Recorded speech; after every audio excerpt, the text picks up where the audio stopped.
What we're talking about today is use of visual aids while you are giving a speech. I have 2 points I want to make at the beginning, one of which I previewed the Friday before last when we were in the Ross Evans Chapel and I had no choice but to give you a handout.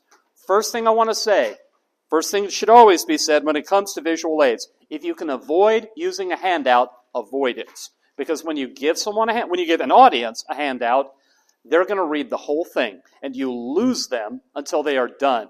Now, one of the things that Jeff Bezos does when he takes meetings is he has people bring to the meeting a report formatted in a very specific way, and then give everybody at the beginning 5 minutes to read the whole thing. And then they begin the presentation, and the presentation centers around the report. That can work, but that's not how it usually goes. Usually, you're not given enough time for them to sit and read your entire handout. And in a perfect world, you want to be able to direct them to details on your presentation aid. Handouts are a really bad idea unless they are an expectation. The second thing, rookie mistake people make in a beginning public speaking class. And that is, you take something and you say, I'll just pass it around. Now, why should you not pass something around? Right, you have a little island of distraction moving around the room. You have no control over how long any individual keeps it. Maybe you think they'll pass it around in a minute or two, and then 15 minutes later, 2 people are still having fun with it. So, we have in most of these classrooms, and you'll find in a lot of presentation rooms, an Elmo camera, where something you have that you want to pass around, turn on the Elmo camera and put it under it, and it'll project it on the screen. It just so happens we don't currently have an Elmo in here, but we used to have one, and I could get it put back in here if it fit what we were going to do. Arguably, it could fit the visual aid for speech 1, but more trouble than it's worth. Those 2 ideas at the beginning. If you can avoid using a handout, don't use a handout. If they insist on one, roll with it. But if they don't insist on one, don't use a handout, and never pass anything around. The rest of today is going to be about presentations done on the screen, presentations that are made up of slides. I, therefore, I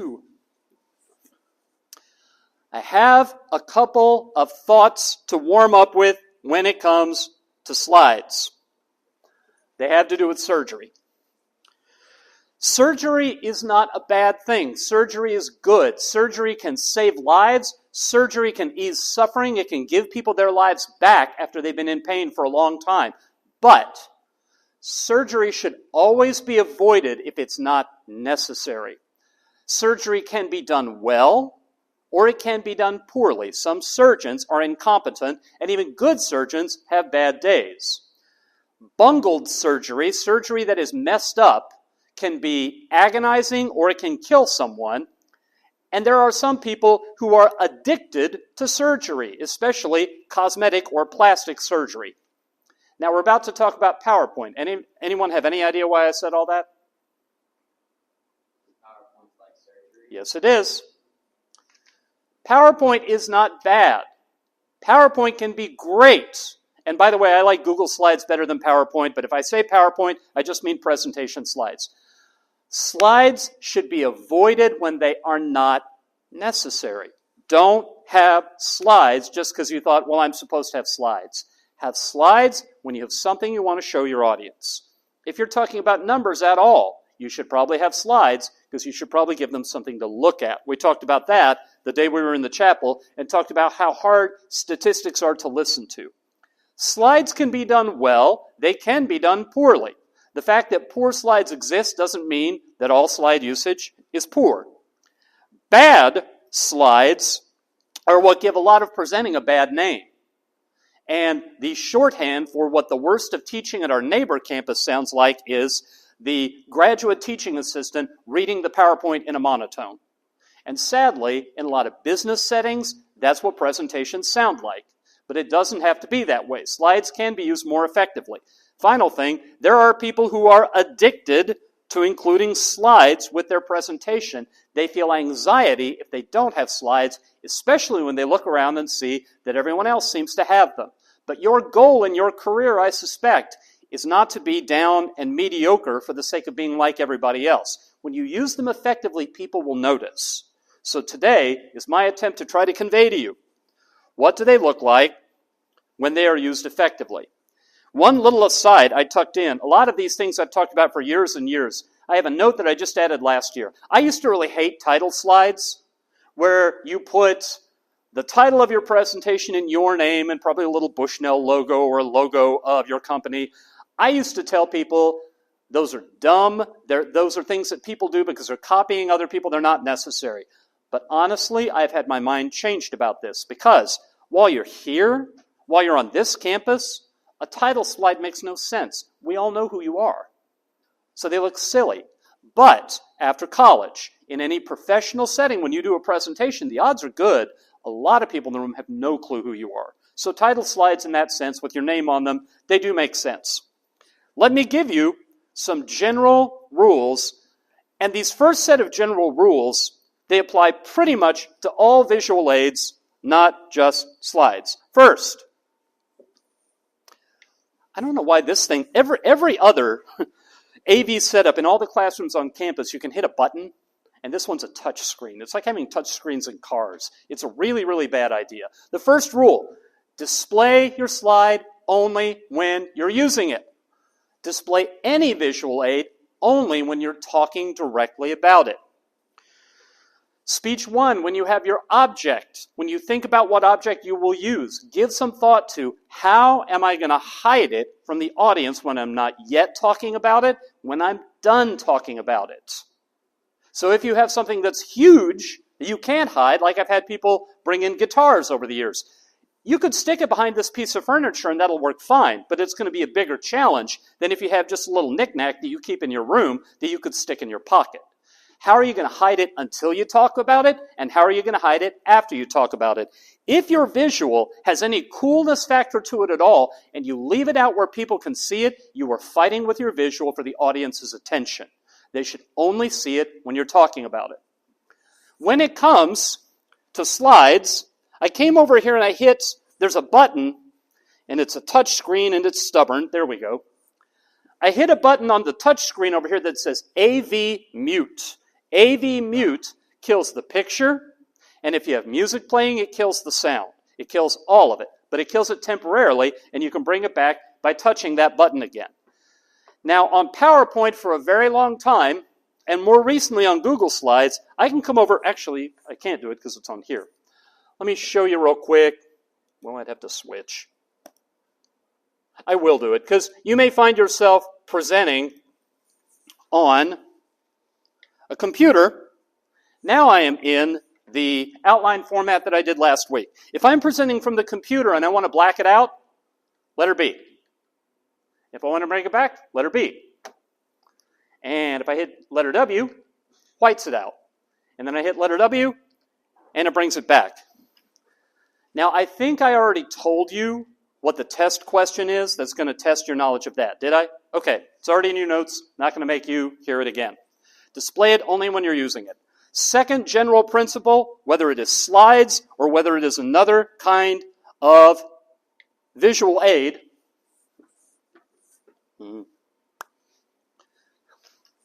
use it like speaking notes. Use it like your speaking notes. Here's what I mean by that. You've heard from me before that you shouldn't stand up here and just read your speech off your notes. You also should never stand up here and read text off your PowerPoint. Ever, ever, ever. But the other thing you shouldn't do, it's a very bad idea to memorize your speech. Maybe some of you were planning. I really don't recommend it. You'll get up here, you'll have a stress level you did not anticipate, and you'll blank out. By the same token, don't ignore your PowerPoint. Don't ignore your slides. Don't ignore your visual aid. This is a common mistake. People will put the visual up, and effectively they'll say, I think that's self-explanatory. Not point anything out about it. Just show it and then go on. A visual aid is used most effectively if you let us see it, and you then call our attention to a couple of details on it, explain why those details matter, and then go on. In the same way, with your notes, you look down at the talking point, the phrase that reminds you what to talk about, and then you look up and you talk to us. Third general guideline. Practice in advance, especially with the equipment in the room. Practice in advance with the equipment in the room. I have an assignment that I fantasize about giving.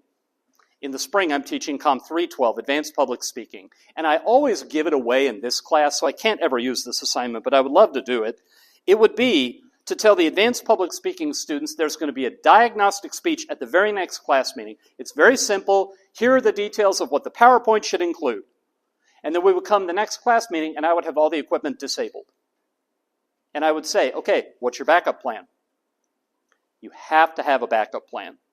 You come and you play with the equipment, you figure out what it does, and you have in the back of your head, what are you going to do if it doesn't work?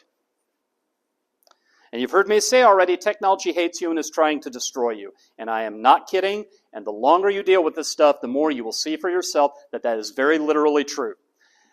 Do not assume that you can, on the fly, figure out how the equipment works, and do not assume that the equipment will do what it is supposed to do. All right. Yeah. Sometimes what people want to do is they want to use video clips in a speech. Let me give you a couple of tips about that if you want to use a video clip. I strongly, strongly, strongly recommend you keep video clips unbelievably short. And by short, I mean 10 seconds is the maximum where you can be pretty sure it's effective. Have you ever seen what people look like when they're watching television, watching a movie, or just watching content on their device? What does their jaw do? Yeah, Hunter's giving it to me. Yeah, just slack-jawed. You go into robot mode. What's the first thing you should do, first step of a speech? Get their attention. You're trying to focus their attention. And then you show them a video clip and they go into TV watching mode, and you have to work on getting their attention back completely from 0 or even minus. So if you're going to use video clips that are longer than just a few seconds, here's what I would do if I were you. Plan to stop them every few seconds to point out what's going on. I remember years ago having a student who was the world's biggest film buff, and she showed a scene from Citizen Kane. And originally she was just going to play the whole thing, and it went on for like 25 seconds. I said, I guarantee you're going to lose your audience. So the way she rehearsed it, she would stop at about every 5 seconds and say, now look at the angle and look at what the light is doing, and look where the characters are arranged. And at this point of the story, this is what's happening. Look where this character goes. And then she'd start it 3 more seconds and stop it again. Lots of information in it, and yet the audience never had enough time watching video to go into TV watching brain. So keep your video clips, if you use any, unbelievably short. One other thing I'll say about clips, whether they're video or whether they're audio. They can be done very well. If you decide you're going to use them, they require a lot more rehearsal. The timing, you lose control of your timing because they have a timing of their own. If you're showing a picture, you show it as long as you want, you put it away when you're done. Can't do that with a video clip, so you have to rehearse more. All right. So now, to some specific guidelines for designing slides. Guideline number 1. Slides must add content. Add content. There will be a question about this principle on the test. I don't remember the wording of it. They must add content. The opposite of adding content is just look pretty. A good slide adds content. A bad slide just looks pretty.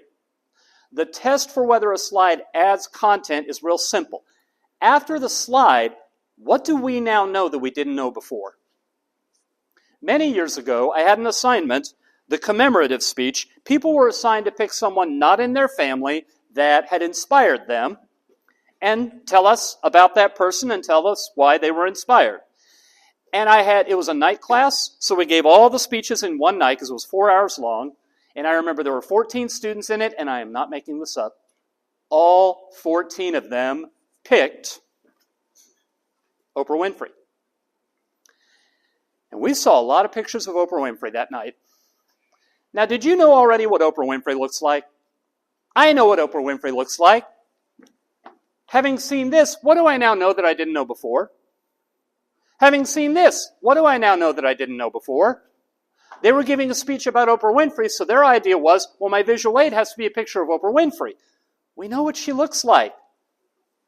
What if you showed the house she grew up in and then talked about that? Do you know something now that you didn't know before? That's a visual aid that adds content. What if you're giving a speech about dogs? Well, if you're giving a speech about dogs, then this should be your visual aid, right? What do you now know that you didn't know before?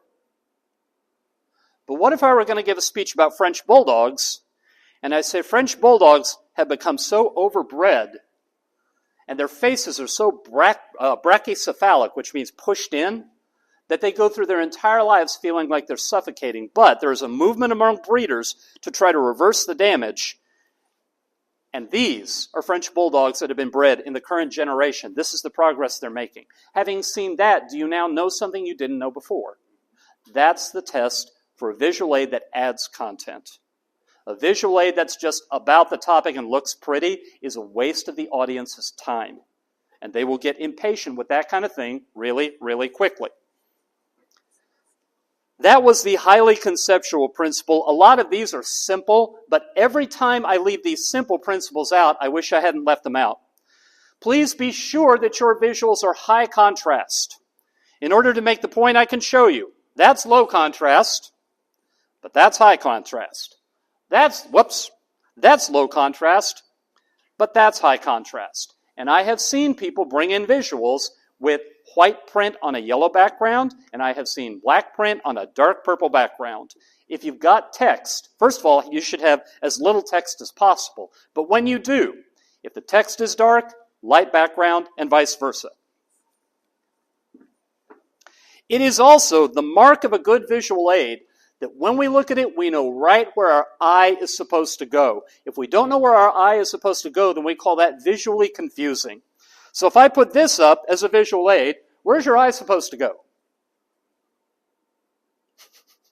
There's no place for your eye to go. On the other hand, if I put that up as a visual aid, where's your eye supposed to go? To the flag or George Washington? George Washington is the customary answer. The flag is a decent answer.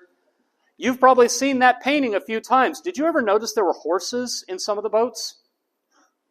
Because your eye doesn't go there. It goes to George Washington. So when you've got your visual aid ready to go, stop for a minute, maybe even show it to a friend and ask them, where does your eye go? And if it goes where you thought it was going to go, then that's a pretty good visual aid. One thing you can do, if you have a visual that you need to show, but it's going to be visually confusing, show all of it, and then focus in and tell them what you're doing, focus in on a segment. So Friday of not last week, but the week before, some Bushnell students and I went over to the Jordan Schnitzer Art Museum because first Friday of every month is free, and they have an exhibit of Calvin and Hobbes' original art right now. So let's say I show you that. That's visually confusing, right? Especially if you're not used to it. But what if I orient you to it, and I should have brought along my pointer, but I didn't. And I say, upper left-hand corner, that's Bushnell. And then about halfway down on the left side, Knight Library. And so I'm going to focus your attention right there. And then I show you. So orient them to what you're about to focus in on, and then focus in. And I show you that little slice of the picture, and I say, okay, this is what Knight Library looks like, and this is the front door of the Jordan Schnitzer Art Museum. So you can go from confusing to a part that is manageable. That's what you do when you cannot avoid the fact that what you're going to show them will initially be confusing.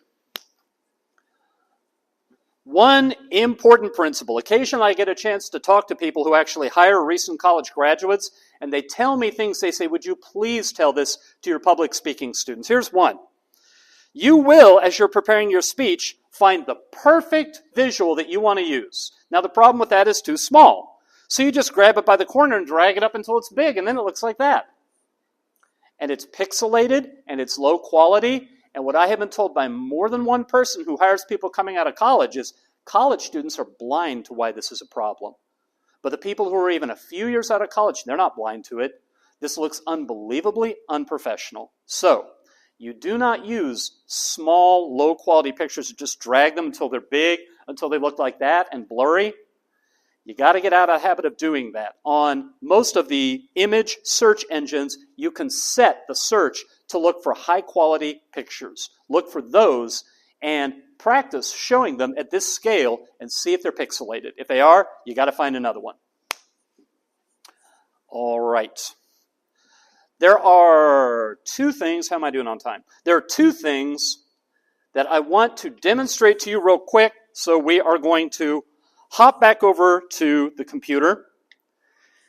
And then I have a little bit of a talk about visual eloquence. We will see. Oh, heavens. I don't have that up. Well, whatever. And then we may have time for some impromptus. We talked a little about artificial intelligence last time. And what I want to do is I want to show you a couple of things. One in ChatGPT, which I've just realized I'm going to have to log into. I might still be in it from last time. Let's see. Boop. Am I in as me? I am. Good. Oh, stop that. I had found it.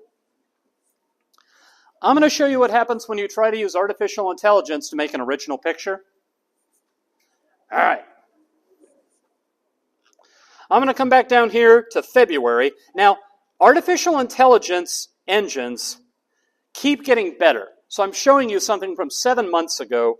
I had it draw me a picture of Oprah Winfrey. You want to see it? Whoops. That's not it. That's what I thought Oprah Winfrey looked like. Now, today I tried again, and it has new content restrictions that said, I cannot draw Oprah Winfrey for you. I think it was embarrassed, because that's just not in the ballpark. But the reason that this was here, okay, draw a man who does not have a mustache. And I did it again. Well, let me just do it originally today. I'll do it right now. Draw a man who does not have a mustache. And you can watch it.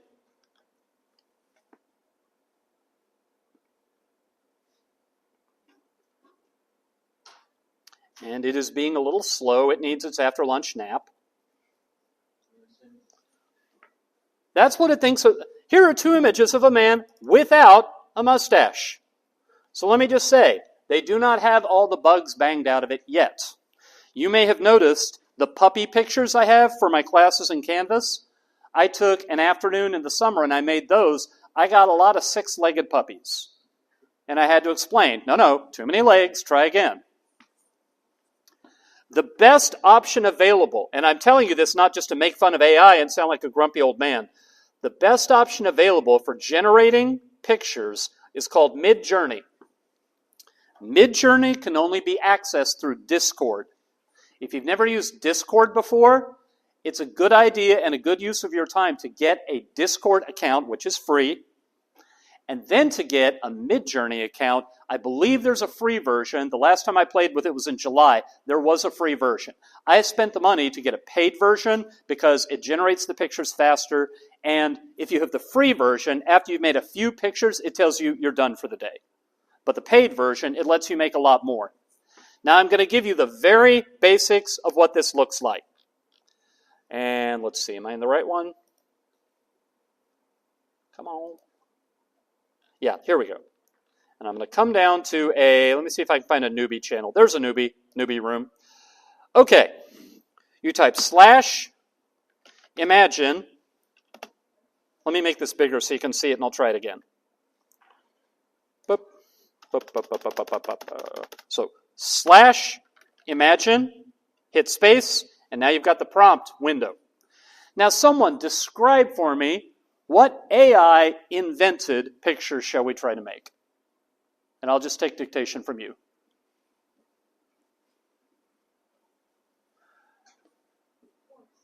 A horse, okay. A horse. What creative things shall we do to the horse? Wearing pants on it. Wearing pants and what else? Wings. A horse with wings and wearing pants. And a what? A bow tie and what else, Sean? On top of a mammoth. Okay. Pants and a bow tie and standing on a mammoth. Let's see what it does.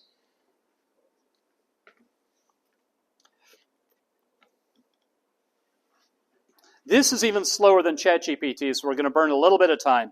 But I want to show you a couple of things you can do, and it started to make it. I'm going to show you a couple of things that you can do after it's spat out its first one. Right now, the best thing you can do is play with this, get up to speed on just the basics of how it works, and then spend a little time playing with it. I about guarantee you'll be on a job interview, and they're going to want to know, what do you know how to do? Okay, the third one, this one? Okay. I can do variations on the first, second, or third, or fourth, or I can just pick the first, second, or third. And John wants to see the third, so here we go. And now what I can do is I can do variations, strong variations on that one, and it'll produce 4 more based on that one. We will give it a moment to see what it comes up with. And then we will go back to one other thing it's important you know how to do when you're creating your own visual aids.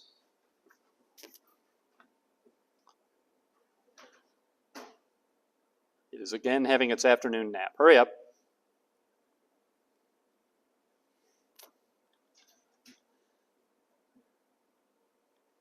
Some of those are really disturbing looking. All right.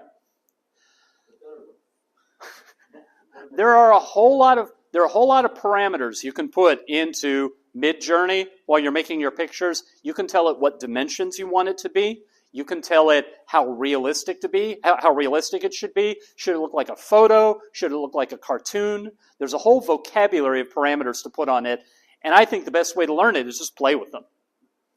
All right. The one other thing I want to show you, let's do it right here. You will find, while doing research, you will find a chart, and the chart is exactly what you want. And you'll right-click and you'll save it, and you'll put it into your presentation, and there are 2 problems. It'll probably be too small, so you'll size it up and it'll be pixelated, and I'll get on your case about it. And second, you need to cite that, because that chart did not originate with you. But if you take the data freely available, and you cite where the data came from, and you make your own chart, that's your original work. And in the workplace, you're going to have to know how to do this. So, I'm going to walk you through this real quick. Some of you, I'm sure, have done it before. But I'm just going to do about 2 charts and show you how it works in Google Slides. Now, a bar chart, you could take 2 or 3, make a comparison of 2 or 3 people. We might compare, let's see. On a scale of 1 to 10, how zany do you think Luke is? Scale of 1 to 10. Anyone yell a number? 7. Okay, 7. And Rob, how zany is he? 8. Okay, so I heard 9 and 8. Well, this is not going to be, well, whatever. We're going to make it. So I'll come here to chart, and I'll make a bar chart. And what I will do is I am going to open the source, which right over here is a spreadsheet. And now I'm just going to say Luke and Rob, and I'm going to get rid of this because I don't need it. Pop. I'm going to get rid of this because I don't need it. Pop. And Luke is an 8 and Rob is a 9. And then I'm going to come back over here and I can click Update, and there it is. And then I can come here, and if I click on the elements, I can, let's see, chart editor, make it a little smaller to where I can see things. I want to get this one. Why are you not working? Okay, here we go. Chart style. Let's get the elements. That one. Okay. Now, I want Rob. Rob, what color do you want to be? Red. Okay. Oh, fill color, I think, is where I do this. Rob, actually, you're both red. You might have to play with this to figure out why it's not letting you vary it between the two. But if you play with it long enough, you'll figure out what adjustment to make where you can assign the 2 bars to have different colors. And then you just come back over here from the spreadsheet and you update it. And right now, it says points scored. And Rob is scoring a lot more points than you, Luke. You better step it up or you're not going to be a starter. The other thing, let's do, under chart, let's do a line chart. And so I'm going to go, again, to to the source, which again is a spreadsheet. And, let's see, week 1, week 2, week 3, week 4. Okay, let me kill this. Boop, boop. Scale of 1 to 100, how much were you enjoying school in week 1? 82. Week 2? 66. Week 3?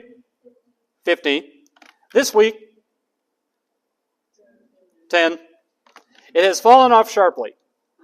And let me get this up, and let me, first of all, change the title, which is rather important to do, to Enjoyment of School. And then I can come back over here, and I can hit Update, and there it is.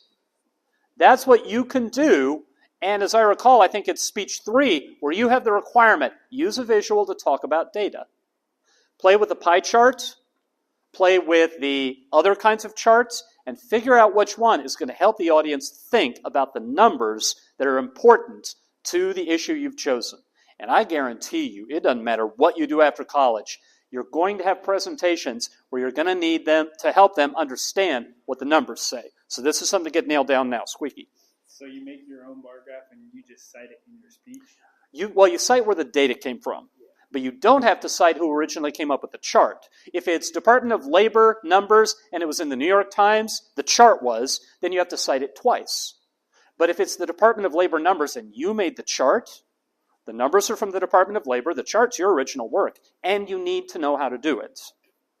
Okay, do we have lingering questions about Midjourney or about making charts in PowerPoint? It's a little different, but it's honestly not that different. If you insert a chart, it'll bring up an Excel spreadsheet, and it works a lot like Google Slides. That's why Google stole that from PowerPoint. All right.